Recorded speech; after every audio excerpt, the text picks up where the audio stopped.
When they see that it's completely organized, you have everything structured together. Underwriters love these type of loans because it's all put together nicely.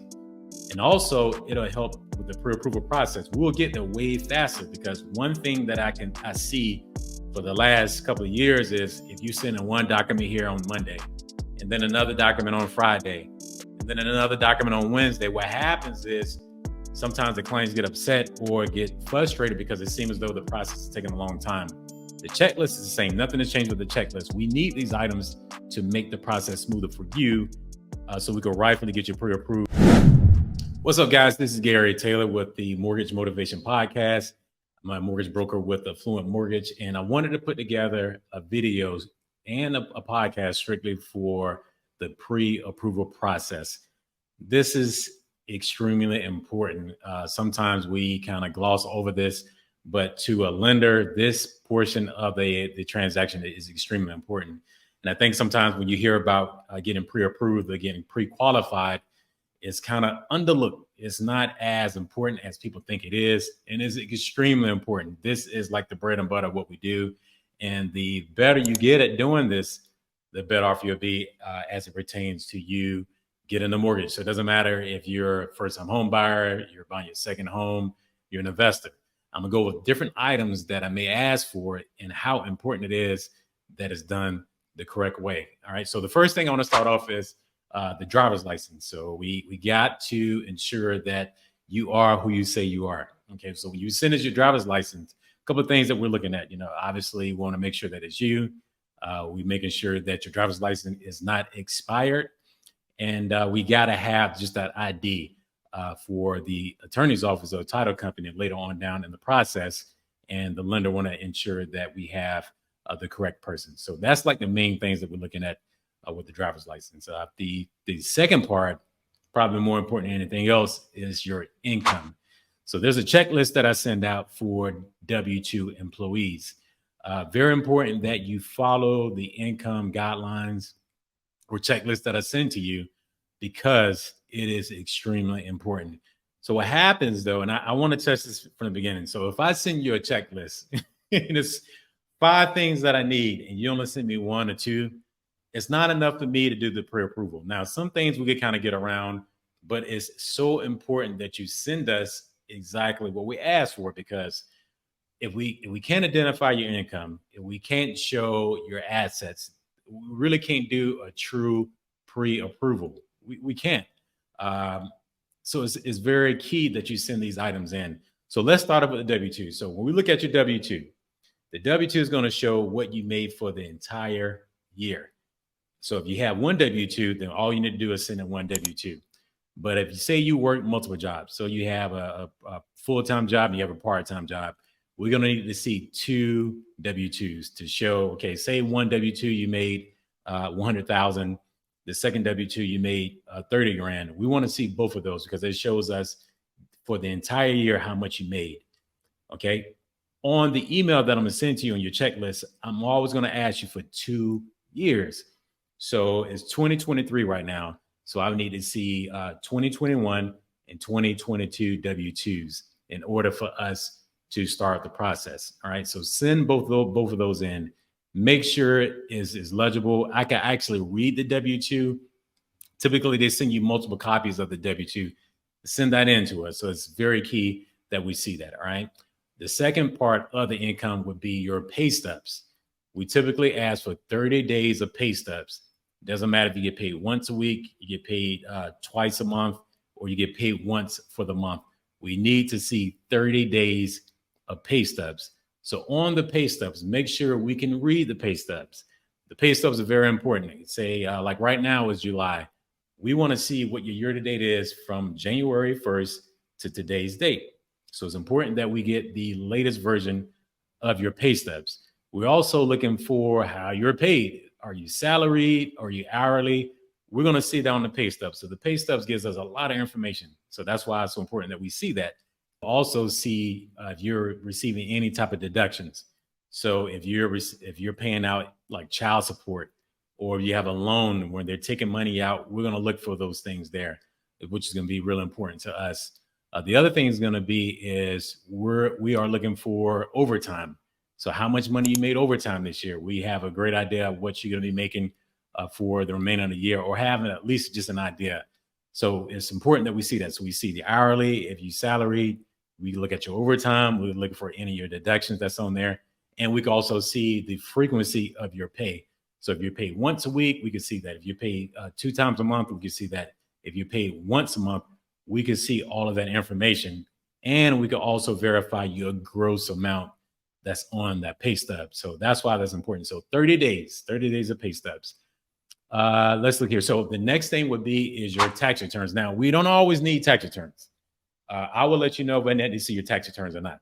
But if you are receiving tax returns and you paid the IRS, you don't owe anything, usually we don't need to see that. The only time tax returns are very important if you are claiming like real estate that's owned.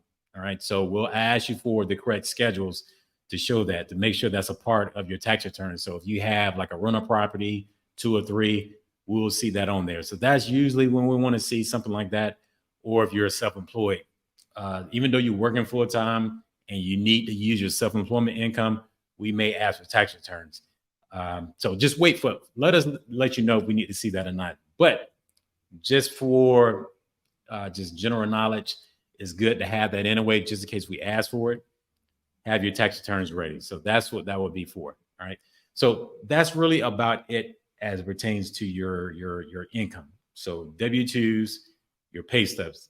The third thing is your assets. So it doesn't matter if you're going to use your money or not for the purchase. It's good for us to see your assets. So if you have your bank statements, we're going to ask for 60 days of bank statements.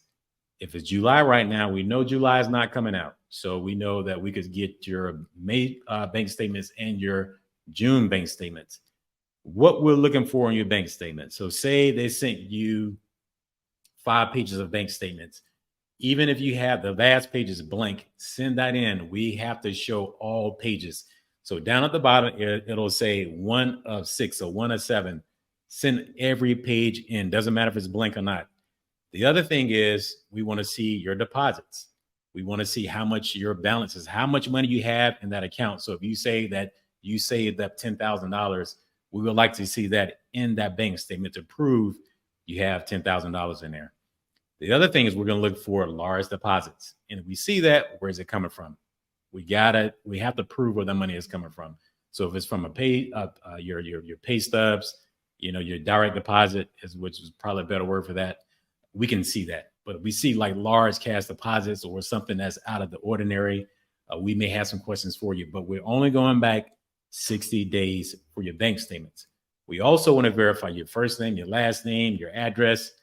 We want to ensure that it's a real bank statement. So down at the bottom, you'll see a URL, and that's showing that that document is secured. So if you download your bank statements from the bank website and it asks you, okay, do you want to download it as a PDF?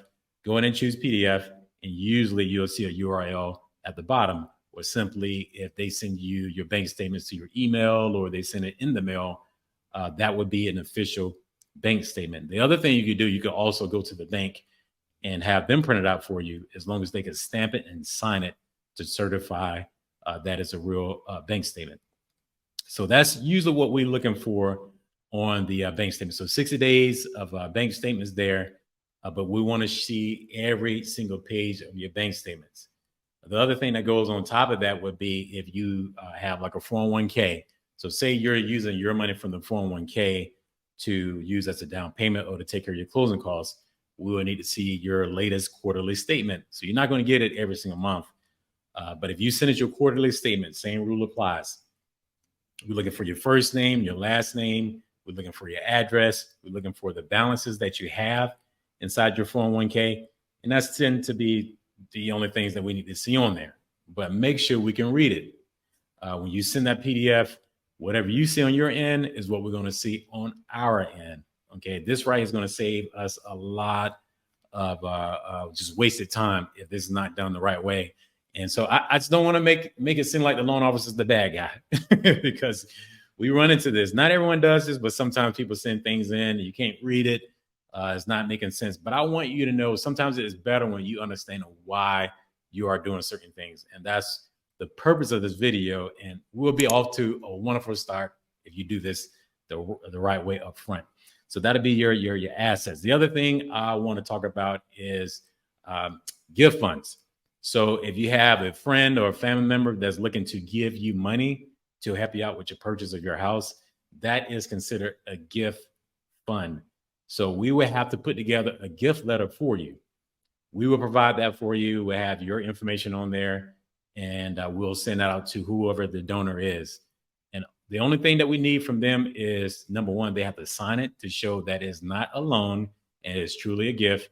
So, for an example, if they're going to gift you $10,000, we'll write $10,000, the account where it's coming from, the account number, and we may request bank statements to provide that. So if you need gift funds, go in and prep your donor right now to let them know that they have to sign a letter. You're going to sign it too, and also a bank statement to show where the money is coming from.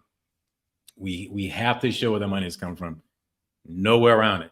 So it's anti-money laundering that gives us all these rules, and we just want to ensure that we can document everything that we're using for your loan.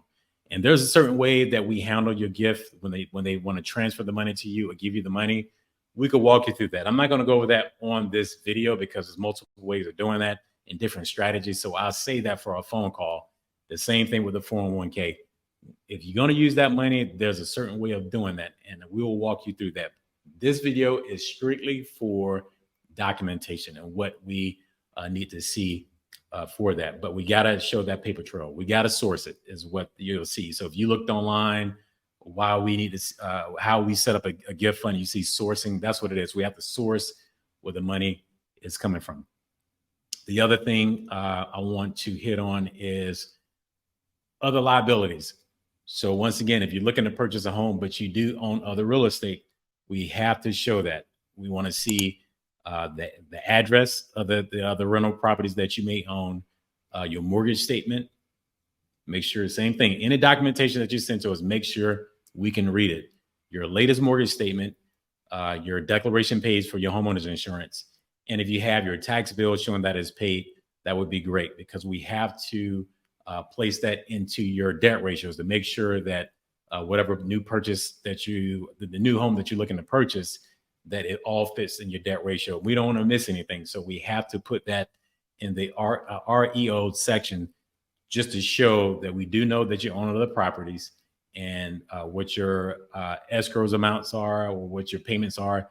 We just want to make sure we have all the proper documentation to prove all of that. So we want to have any issues going through underwriting, because ultimately that's what it's all about. So I'm gonna go through this really quick again. So your driver's license, we want to see your W-2s, we want to see your pay stubs, we want to see your bank statements. If you're going to use your 401k, we want to see your 401k quarterly statements. If you're going to use your gift funds, we're going to do a gift letter for you and have your donor to sign and submit in to us your bank statement. And then also your real estate owned. We want to see that as well, just to make sure we have you properly documented. Now, there may be some other things that we may ask for, just depending on what you're looking to do. The second part of this, I want to talk to anyone that's self-employed. If you own your own business and you're looking to buy your primary residence, and this section is strictly for the traditional purchase. So we're looking at your conventional loan. So if you're or FHA or VA, but if you own your own business, self-employed, and you're looking to utilize your income documents to make the purchase, this is what we typically need to see. This is going the traditional route, but I just want to get you prepared for the documentation that we may ask for. So your tax returns for your business, and if you have your personal tax returns for your pet, I want to see that as well. So business and personal. So the last 2 years. Now, I want to emphasize that we may not need all of this, but the more we see up front, the better off we will be. Because now I can tell you, okay, well, we don't really need this for this right here, but we need this. But I'd rather see everything up front to just make things easier. So business tax returns for the last 2 years and your personal tax returns for the last 2 years. P&L, so your profit and loss statement. So like I said, today is July 2023. So you would need a P&L for January through July of 2023, just to show how much income that you made. So your profit and loss for this year. because if you just show us your tax returns for the last 2 years, we're not really sure what you made this year. So we just want to make sure that's all in line. Bank statements. We may want to see your business bank statements and your personal bank statements. So just be prepared for that.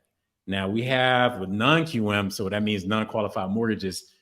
It's another way that we handle that, but I'll make another video to go over that. But just for today's purposes, the last 60 days of your bank statements, personal and business, P&L for this year, and your last 2 years of tax returns. And if there's more that we would need, I'll let you know. But just be prepared. If you have a business license, say like with my career, we have a license set for that. So just have your license set aside just in case we need to see that. There's a high chance that we may need to see it. So just be prepared for that. And if you have a CPA letter with your P&L, that'll be great. Just so they can show that you're still in business and that you're still actively in operation in whatever state that you're doing business in. And that's usually all we would need to see there. Now, granted, there are some exceptions and we may ask for a little bit more, but just be prepared. The last thing I want to leave you guys with, and this is something new that I'm doing. Most of us have access to like Dropbox, or if you have Microsoft Outlook, and you can build a folder that you can share these folders with us. If you go organize all these things into one folder and send this over to us, that would be great. If you don't, that's okay. If you want to send in the emails, we'll make that work. But ideally, if you have a folder set that you can send into us, so email that folder over or a link, then we'll have access to all those documents that I gave you. So if you can separate all these folders, right? We'll have one folder and separate all these documents in that folder. That would just make life so much easier once we see that, especially if you have to send in a lot of documentation. Now, I know this may seem like a lot, but every person that I speak to, I will send you a personalized checklist of what I need, because you're not going to need all of these items, but I want to just draw attention to the items that we asked for and why we need to see these things. The last thing I want to really leave you guys with is we're doing this because I like to junior underwrite up front. We want to make the process so much smoother when you provide this.